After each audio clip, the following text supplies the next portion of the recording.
전국 소식 키워드로 짚어보겠습니다. 네, 김재섭 국민의힘 서울도봉갑 당협위원장 그리고 최진봉 성공회대 교수 두 분 모셨습니다. 어서 오세요. 네, 안녕하세요. 어서 오십시오. 네, 안녕하세요. 자, 키워드 3개 준비했는데 첫 번째 뭡니까? 네, 내용 확인해 보겠습니다. 내부 총질하던 당대표, 이 단어가 대통령의 문자에 들어 있었습니다. 최진봉 교수님, 예. 대통령의 문자 메시지가 공개되는 초유의 일인데 이른바 윤심이 드러난 겁니까? 제가 볼 때는 윤심이 드러났다고 얘기하기도 애매하고, 왜냐하면 최대 피해자는 윤석열 대통령이에요. 이 문자의 이 노출로 인해서. 예. 권성동 지금 원내대표 그리고 대표 권한대행 같은 경우에는 뭐 비판은 받지만 그럼에도 불구하고 본인이 윤석열 대통령과 가장 가까운 사람이라고 하는 점, 그리고 본인이 지금까지 했던 모든 행동은 정당화될 수 있다는 점에서는 긍정적으로 제가 평가하는 것은 그 권성동 원내대표 입장에서 얘기를 하는 거예요. 예를 들면 여러 가지 논란이 많았잖아요. 지금까지 권성동 원내대표가 말의 실수도 많았고 행동에 여러 가지 논란도 많았는데 그 모든 것이 대통령과 함께하는 뜻이었다 이래버리면 사실은 책임도 대통령에 넘어가는 것이고, 또 대통령과 본인이 가장 가까운 사람이다, 이런 이미지를 만들어낼 수 있는 부분이 분명히 있거든요. 그러니까 이런 부주의한 점에 대한 비판을 받을 수 있지만 본인의 정치적 행보라든지 아니면 지금까지 했던 행동에 대한 정당성을 확보하는 차원에서는 긍정적으로 본인한테 역할을 할 수 있는 부분이니까 최대 피해자는 윤석열 대통령이에요. 그러면 그런 차원에서 본다고 하면 그러니까 이제 나중에 또 얘기 나누겠지만 이게 일부러 그랬냐 아니면 실수로 그랬냐 하는 부분도 논란이 될 수밖에 없는 점이 바로 그런 점이라고 보여지는데, 예. 권성동 원내대표는 어쨌든 약간의 비판은 받을 수 있지만 본인 입장에서는 정치적 입지에 있어서는 크게 손해보지 않는 그런 행동이었다고 볼 수 있는 점도 있다고 생각합니다. 네, 권성동 직무대행이 크게 손해보지 않고 오히려 이득이다. 이건 이제 좀 논쟁의 소지가 있을 것 같은데요. 김 위원장은 어떻게 생각하십니까? 저는 권성동 의원의 손해라고 생각합니다. 그래서 이제 저는 이 문자 공개가 실수라고 내다보고 있는데, 왜 그러냐면은 과연 이 권성동 의원이 이 문자를 공개함으로써 어떤 이득을 얻었느냐라고 생각해 보면 일단 굉장히 큰 비판을 받게 됐습니다. 지금 직무대행 체제로 사실상 당대표의 역할을 수행하고 있는데 그 어떤 리더십에 큰 타격을 입은 것은 너무 당연한 일이고요. 첫 번째로 이것이 말하자면 이제 권성동 의원이 윤 대통령과 가장 가까운 윤심의 어떤 복심이다, 이런 것도 사실 증명하기가 대단히 어려운 것이 뭐냐면, 사실은 그 이른바 윤핵관들 가운데서 권성동 원내대표가 가장 쓴소리를 많이 했었거든요. 말하자면 보건복지부 장관이 임명되는 과정 속에서도 권성동 원내대표가 비판을 한 바 있고, 국정과 관련된 여러 가지 비판들도 최고위 회의에서 사실 권성동 원내대표만큼 많이 한 분도 없습니다. 그런 의미에서 윤심과 말하자면 그 권성동 원내대표의 마음이 하나다라는 주장을 사실 이 문자 하나만 가지고 하기에는 대단히 어려운 그전의 정황들이 있기 때문에 저는 그런 부분에서도 상당 부분 그렇고, 두 번째는 사실 만약에 이준석 대표가 이것 때문에 힘이 실렸다 그러면 오히려 차기 당대표 선거에서 권성동 원내대표의 입지는 더 좁아질 수밖에 없거든요. 이준석을 살려준 꼴이 되기 때문에 저는 그런 의미에서라도 이번 문자 공개가 권성동 원내대표에게 하등 정치적으로는 도움이 안 됐을 것이다라고 생각이 되고, 그런 의미에서는 실수다 이렇게 보고 있습니다. 지금 보고 있는 저희 영상을 좀 큰 화면으로 보여주시겠습니까? 물론 지금 뭐 저 화면상으로는 시간까지 정확히 찍히진 않는데 일각의 시각은 지금 문자 받은 게 오전이잖아요. 근데 지금 휴대폰 시계를 보면 오후 4시란 말이죠.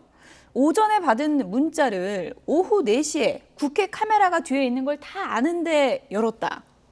이건 좀 이상하다, 이렇게 보는 시각도 있습니다. 근데 만약에 그 문자만 들여다보고 있었다라 그러면 사실 그런 주장이 일견 타당할 수가 있는데, 지금 그 화면을 보게 되면 어떤 문자를 작성하는 과정이지 않습니까? 그러니까 예를 들면은 저기 뭐 강기훈이라는 이름이 등장하게 되는데 그 강기훈 씨와 어떤 뭐 모종의 약속이 되어 있었고 그것을 대통령으로 전달하는 과정 속에서 문자 메시지를 쓰다가 저 사진이 찍혔다고 한다 그러면 굳이 저것을 드러냈다 이렇게 주장하기도 좀 어려운 부분이 있거든요. 저는 이제 그런 의미에서 사실 그 맥락은 내심의 의사는 제가 다 알 수는 없겠습니다만은 적어도 권성동 원내대표가 이 문자 공개를 통해서 본인에게 정치적 이득이 없었다는 걸 생각해 보면 다분히 실수에 가깝다라고 보고 있습니다. 네, 최 교수님 아까 이제 윤 대통령이 최대 피해자다 말씀하셨는데 어떤 피해를 입은 건지, 그리고 대통령은 지금 이런 시점에서 어떻게 이것을 이제 수습하는 것이 좋은 방향이라고 보시는지. 예, 일단 이제 대통령이 가장 큰 피해를 당하는 것 중에 하나가 뭐냐면 그전까지만 이준석 대표와 잘 지내고 있고 이준석 대표를 격려한 듯한 말도 했고요. 이준석 대표가 당윤리위원회에서 징계를 받았을 때도 안타까운 마음도 표현했었습니다. 그렇게 알고 있었어요. 그리고 국민은 그렇게 알고 있었는데 지금 저 문자를 보면 내부 총지라는 사람으로 이렇게 낙인이 찍히는 거잖아요, 결국은. 그러면 속마음과 겉으로 드러난 내용이 전혀 다르다, 이렇게 이해가 돼요. 두 번째는 지금 이준석 대표가 이런 여러 가지 윤리위원회에서 징계를 받고 그다음에 경찰 수사를 받고 있는 모든 과정이 윤석열 대통령이 연관돼 있는 게 아니냐, 이런 이미지가 만들어지는 겁니다, 지금. 그럼 앞으로 만약에 경찰 수사 결과가 어떻게 나올지 모르겠지만 그 수사 결과에 대해서도 이준석 대표 입장에서는 이게 다 윤핵관과 윤석열 정부가 나를 찍어내기 위한 하나의 수순이다, 이렇게 공격을 해도 할 말이 없게 돼버렸어요.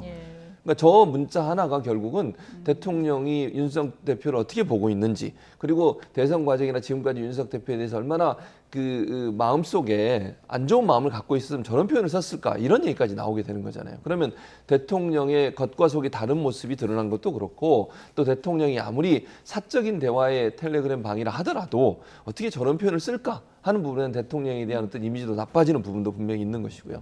이런 부분들이 결국은 대통령 입장에 상당히 부담되는 부분이고, 앞으로 이준석 대표가 이제 아까도 말씀드렸지만 수사 결과가 어떻게 나오든 본인의 정당성을 확보하는데 이 문자가 끊임없이 소환되고 얘기되어지고 또 계속 이걸 가지고 본인의 정당성을 주장하는 그런 어떤 그 소재랄까요? 아니면 이유랄까요? 이걸 활용할 가능성이 있거든요. 그런 점에서 대통령이 상당히 부담이 될 수밖에 없는 거죠. 네, 오늘 약식 회견은 이제 다른 행사 때문에 대통령이 안 했는데, 예. 이거 어떻게 대통령이 직접 언급하는 게 좋다고 보십니까? 저는 그 필요가 있다고 생각해요. 왜냐하면 권성동 원내대표는 그냥 본인의 실수 때 이렇게 끝나버렸잖아요. 근데 어쨌든 이런 상황에서 본인이 직접 언급이 되고 대통령의 문자 메시지가 공개가 됐기 때문에 대통령 입장에서 어떤 뜻이든 전달하는 게 필요하다고 봅니다. 그래야 국민들이 깨끗하게 소명이 된다고 봐요. 뭐 소명이 될지 안 될지는 지켜봐야 되겠지만 권성동 원내대표의 그냥 사과 하나로 끝날 수 있는 문제는 전혀 아니라고 봐요. 왜냐하면 또 다른 당사자인 대통령께서 직접 본인의 의사를 전달해야만 국민들이나 아니면 이준석 대표 입장에서도 어느 정도 이해가 될 수 있는 부분이 있지 않을까, 이렇게 생각합니다. 예.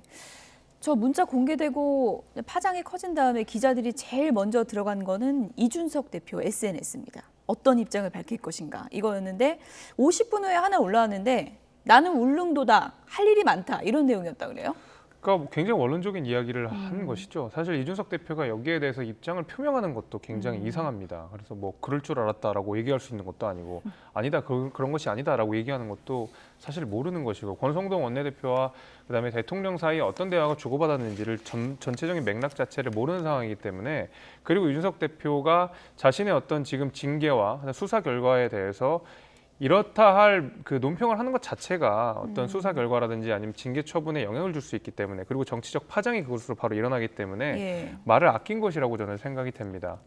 다만 저는 지금 이번 사건을 보면서 한 가지 제가 눈여겨보고 있는 것은 뭐냐면, 사실 이준석 대표가 그전에 그 이른바 윤핵관들 간의 갈등을 빚는 국면에서 오히려 윤핵관들을 비판하는 소재로서 당신들이 윤석열 대통령의 마음을 잘못 읽고 있는 거다. 나는 윤석열 대통령과 소통을 하면서 실제로 윤심이라고 하는 것을 정확하게 알고 있다라는 주장을 공공연하게 많이 하셨거든요. 그걸 사석에서도 많이 하신 걸로 알려져 있습니다. 우리 윤석열 대통령과 많은 소통을 하고 있다.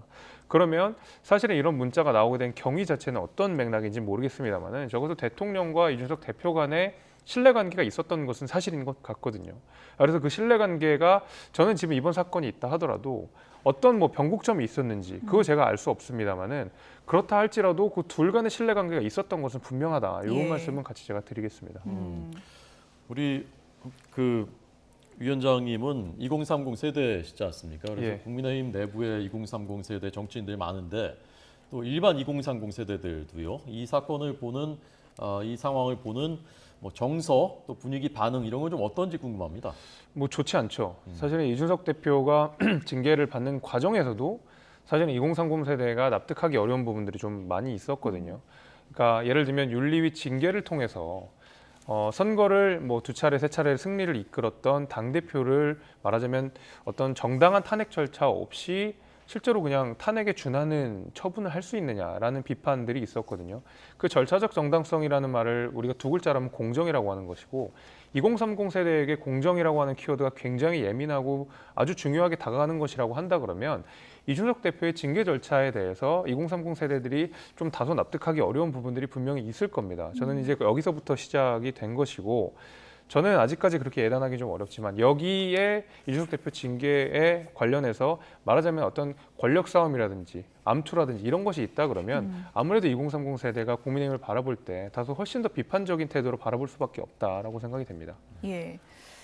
뭐 이런 일이 불거지면서 이렇게 되면은 권성동 체제가 순항할 수 있는 건지 또 이런 물음표가 붙거든요. 네. 어떻게 보세요? 뭐 그럴 가능성이 있어요. 흔들리죠. 왜냐하면 사실은 권성동 원내대표도 뇌 외부적으로 도전이랄까요? 아니면 이제 여러 가지 그 챌린지를 받고 있는 상황이잖아요. 장제원 의원 같은 경우도 본인이 이제 그 당대표를 하고 싶은 마음이 있는 것 같고 그러다 보니까 조기 전당대회가 나왔었어요. 그걸 사실은 권성동 원내대표가 조기에 수습을 하면서 그냥 사고로 지정하고 이 명명을 하고 그리고 권한대행 체제로 넘어갔거든요. 근데 그때만 해도 장제원 의원도 그랬고 김기현 전 원내대표도 그랬고 심지어는 그 당시에는 안철수 의원까지도 조기 전당대회를 선호하는 것으로 알려지고 있었어요. 그런데 조기 전당대회가 완전히 무산되면서 그냥 현 체제가 돼버린 거거든요. 예. 거기에 대한 불만이 있는 상황에서 이번 문자 노출 파문으로 권성동 원내대표를 흔드는 그런 여러 가지 시도들이 있을 거라고 저는 봅니다. 책임을 지고 물러나라든지 아니면 뭔가 책임지는 모습을 보이라 이런 얘기를 하면서 임시 전당대회 체제로 흘러갈 가능성도 저는 있다고 봐요. 물론 거기에는 이준석 대표에 대한 처리가 반드시 필요해요. 이준석 대표가 본인이 계속 6개월에 돌아오겠다는 생각을 갖고 있는 한은 임시 전당대회 하기가 어려워요. 그러니까 대표가 고리된 상태가 돼야 되는 거거든요. 예. 그렇기 때문에 이건 연계돼 있긴 하지만 이준석 대표가 어떤 상황이 될지 예를 들면 경찰 수사를 통해서 어떤 경우가 나올지 하는 부분과 연계돼서 임시 전당대회가 빨리 이루어질 수 있는 하나의 계기가 될 수 있는 상황이 될 수 있다고 보여집니다. 네. 오늘 권성동 직무대행이 이제 프라이버시는 존중받아야 된다라는 말도 했던데 저는 그런 생각이 듭니다. 공인에게 프라이버시는 사실상 이제는 없다. 온라인, 오프라인 공간이 구분할 수 없어지는 공적인 공간 또 사적인 공간이 구분할 수 없어지는 이런 상황이 되기 때문에 이제는 이런 것들 공인이 더더욱 조심해야 된다. 정치하신 분이니까 명심하시기 바랍니다.